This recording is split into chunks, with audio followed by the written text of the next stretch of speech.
Hey guys, welcome to this week's FAQ and Freebie Friday.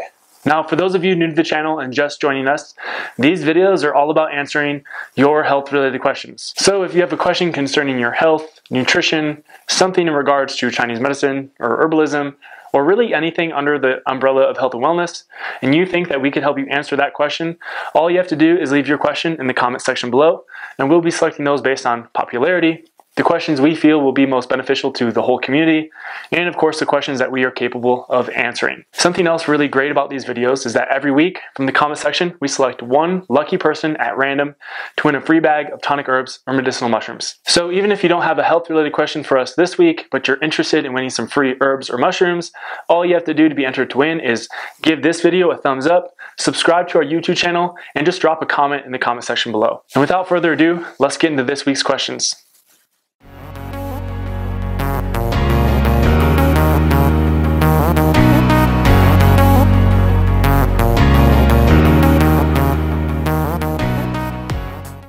Alright, so looking at our first question, this one reads, what are the best supplements, foods, and drink to help with menopause, and what items should be avoided? Okay, so step one, let's clear up some of the confusion around menopause, and let's take a look at what's actually happening in the biology under menopause. So a lot of people are confused about what causes menopause, mostly due to biased research on the behalf of the estrogen industry. And the common viewpoint of what causes estrogen is attributed to an estrogen deficiency, when that couldn't be more inaccurate. As I talk about a lot in these videos, estrogen is a stress chemical. It's not the female hormone that it's claimed to be. If there is such a thing as a female hormone, it's probably progesterone, which literally means the pro-pregnancy hormone, as many protective health benefits in the body, where estrogen has a very clearly observed stressful negative health effect on the body and even has a feedback loop with the classic stress hormone cortisol. So what tends to happen when you're under chronic stress or intense stress, or you have a progesterone deficiency, and all those things are usually interrelated, is a phenomenon called the pregnenolone steal. So basically under chronic or intense stress, the hormone pregnenolone, which is otherwise a protective hormone and a precursor to progesterone and testosterone, tends to become stolen and turned into cortisol, which in turn increases your body's dependency of cortisol, leading to a progesterone deficiency. And how this increases the production of estrogen is because as cortisol rises and progesterone plummets, your progesterone is the basic anti-estrogen hormone. So there's a very tight relationship between estrogen and progesterone. You see this happen during menopause, during pregnancy, and during the menses. So during the beginning part of the period, estrogen starts to rise, attributing to all of the classic symptoms of PMS as well as menopause, and progesterone decreases significantly. And then when you get off your period, the basic hormone that stops your period is progesterone, which is the fertility hormone. So you can't really get pregnant really on your period, and that's because progesterone levels are usually at their lowest, estrogen's at the highest, again giving life to all of the negative symptoms associated with the period. So what I'm getting at here is it's not an estrogen deficiency that's causing menopause. If anything, it's excess estrogen that's attributing to the symptoms of menopause. I could tie in the physiology to perhaps every symptom of menopause and attribute it greatly to estrogen. I won't do that, but just know that it's estrogen in excess, and it's actually a progesterone deficiency. So my basic tip for you, first and foremost, would be watch the video that I made on how to increase your progesterone levels naturally, and ultimately one of the major goals is going to be decrease estrogen, because remember, these have an antagonist relationship. If you have excess estrogen in the body, that'll decrease the production of progesterone.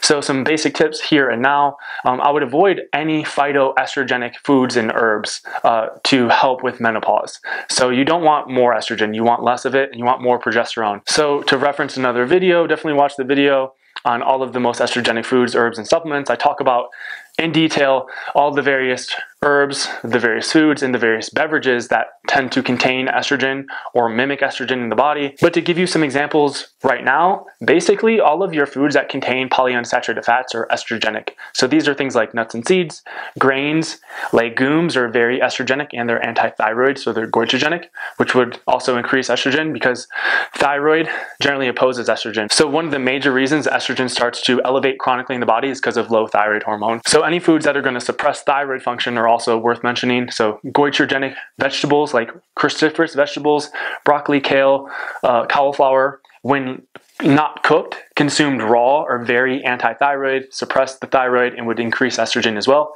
And classic estrogenic beverages are alcohol. So all alcohol, the yeast that makes alcohol, basically eats up the sugars in it in an inefficient way through the process of glycolysis and produces lactic acid and alcoholic byproducts. And in addition to that, it produces its own estradiol. So I'd highly avoid the consumption of alcohol, especially beer, because of the use of phytoestrogenic herbs like hops. So I'd highly recommend avoiding the consumption of all alcohol if this is an issue that you have. And in addition to all these tips, again, watch the videos on how to increase progesterone and how to lower estrogen.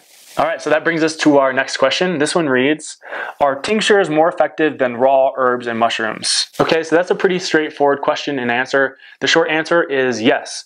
The basic reason for tincturing and alcoholic extractions or the hot and cold water extractions or decoctions is basically to make the herbs and their active constituents actually bioavailable. Take raw mushrooms, for example. A raw mushroom is practically indigestible. It contains a very difficult outer cell membrane or protein wall known as chitin, which in essence isn't digested by the human digestive tract. So if you were to take a raw mushroom and just start chewing on it, just chew on it as long as you can in your mouth, and it's practically like chewing on styrofoam. It's not really going to break down efficiently because you don't have the enzymes in your saliva to turn it into liquid. So you know something's digestible ultimately if you can get it to practically a liquid form in your mouth, and then the rest of it's taken care of by the hydrochloric acid and other enzymes, protein digested enzymes in the stomach and small intestine. So yes, tinctures are highly more effective because of the fact that they're actually digestible at that point and absorbable. And this isn't just true for mushrooms. A lot of herbs in their raw form aren't very medicinal because they're not easily digested. But keep in mind that tinctures aren't the only form of bioavailable herbs and mushrooms. You can also make a decoction, so you can make a tea out of them, a really strong tea. And VitaJing, for example, and other herbal companies, they'll take a hot or cold water decoction and they'll sort of, through a process of evaporation, get a powdered extraction.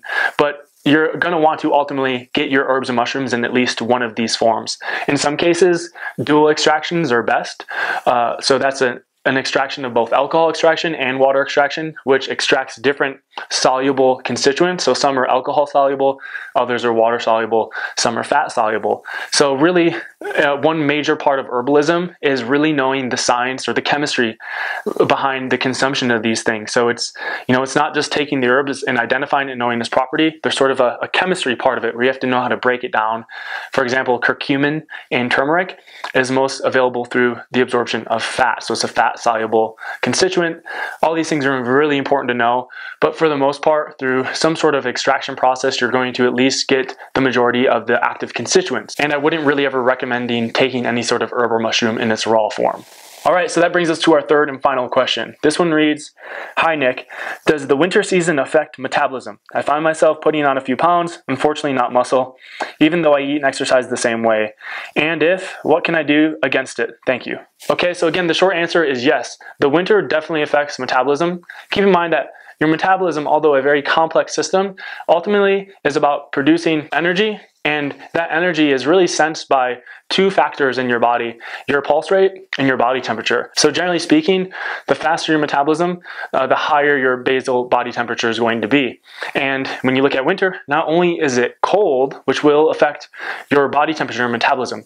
As I talked about in the video on cold thermogenesis, it's pretty well known that cold is a stress on the body because it does downregulate the metabolism, and anything that slows your metabolism is a stress. Although there is a lot of contradicting opinions on that subject, the scientific fact is that anything that's cold that slows your metabolic rate, keep in mind, hypothermia, hypo means slow or low, so, and thermo refers to heat, so literally hypothermia refers to low body temperature, which is a major stress, and if low enough can be very problematic. Now, obviously, too hot of a body temperature results in fever, that's an issue too, but generally speaking, you want to be on the higher end of things than the lower end, and the cold of winter alone is going to definitely suppress the metabolism in that way. Not to mention that there's less sunlight usually in the wintertime, at least in most parts in the United States. The reason that this is problematic is because sunlight does affect your metabolism in a variety of different ways. So first and foremost, sunlight increases the production of vitamin D3 in the skin, which is important for the synthesis of all of your fat-soluble vitamins, which are highly protective against stress. So when those fat-soluble vitamins are low or during a vitamin D deficiency, you tend to have less androgens in your body. And ultimately, your androgens, like testosterone, progesterone, DHEA, they're called androgens because they shift the metabolism toward an anabolic state. So when you have a vitamin D3 deficiency, you often have a deficiency in the other fat-soluble vitamins and a deficiency in androgens. So there's a very strong correlation between low D3 and low testosterone. And again, that can result in your metabolism taking a shift more towards the catabolistic end because of the unopposed stress hormones at that point. So your androgens oppose stress hormones. If you have low D3, you'll have low androgens and you'll have more unopposed stress chemicals, basically downregulating or slowing your metabolism. And this is a very natural phenomenon, in fact. So our bodies were designed this way intelligently so that way we could survive winter. So we can shift our metabolism to a more catabolic state, and ultimately as our metabolism slows, we can survive on less energy. And obviously during the wintertime, there's less energy. There's less energy from the sun. The sun does stimulate mitochondrial respiration, so less sunlight means less efficient mitochondria. And also during the winter time, there's usually less food, the major source of energy. So this is intended to happen naturally to suppress your metabolism, to put you in a sort of hypometabolic, somewhat hibernating-like state, so you can survive on less sunlight and less energy and ultimately stay alive. But it doesn't necessarily mean you're going to be thriving in the wintertime. You know, there's strong correlations between elevated stress chemicals and darkness. So for example, when you sleep, you go into a catabolic phase in your metabolism. You start detoxifying, breaking shit down. But this does come at the consequence of elevated stress chemicals like cortisol and serotonin rise under darkness, not just winter. So those are all major ways in which winter can definitely suppress the metabolism. So obviously the ways to act against it, utilize modern technology. Although fruit shouldn't be available in most places during the wintertime, utilize the grocery store and make sure that your diet during the wintertime is very rich in fruit. I'd highly recommend consuming a lot of citrus, especially orange juice. Liquid sunshine contains a lot of beneficial factors that boost the metabolism. For example, it contains tons of fructose. Fructose replenishes the liver glycogen. That's going to put you in a more thyroid-driven state of metabolism, boost the metabolism. Anything that's necessarily good for the thyroid, to boost the thyroid, is going to be beneficial during the wintertime. So ashwagandha, ginkgo biloba, astragalus, these are all great herbs for boosting thyroid function when it's otherwise low during the wintertime. I'd also highly recommend utilizing red light therapy. So if you don't have a red light machine, highly recommend getting one. They're a lifesaver. Keep it at your workstation. Put it on just before bed to help you sleep better. Check out my blog post on red light therapy. I have like an intense, in-depth blog post on all the science behind it. But that's going to ultimately help in a variety of ways. It's going to stimulate mitochondrial respiration. It increases the production of ATP. So it makes your mitochondria more efficient, thus boosting the metabolism or increasing energy. Also, red light and sunlight can help boost the thyroid of the metabolism in another way by lowering prolactin. So sunlight specifically is going to lower prolactin, increase dopamine, and that's going to be beneficial for the thyroid because during wintertime or during a lack of sunlight, prolactin increases, which also increases the production of parathyroid, which opposes thyroid function. So something as simple as getting adequate sunlight whenever you can during the wintertime, or at the very least utilizing red light therapy, is going to be very beneficial in a variety of different ways. So to recap, increasing your intake of organic ripe fruit, sort of mimicking a summer-like diet, will be beneficial for the metabolism. Although sort of unnatural, it will be protective against the stress of wintertime. So again, I'd highly recommend getting in more organic ripe fruits. In addition to that, utilize the thyroid boosting or metabolism boosting herbs like ashwagandha, ginkgo biloba, rhodiola, astragalus, etc. And lastly, whenever you can, get sunlight, or at the very least, get red light therapy. Those are all going to be really protective against the stress of wintertime. All right, guys, that brings this week's FAQ and Freebie Friday to a close. If you've enjoyed it, definitely give it a thumbs up. Subscribe to the YouTube channel if you're new here. And if you're interested in winning some free herbs or medicinal mushrooms, remember, all you have to do is follow those cues, subscribe to the channel, give the video a thumbs up, and drop a comment or question in the comment box below. Otherwise, thanks so much for watching, guys, and we'll see you next time.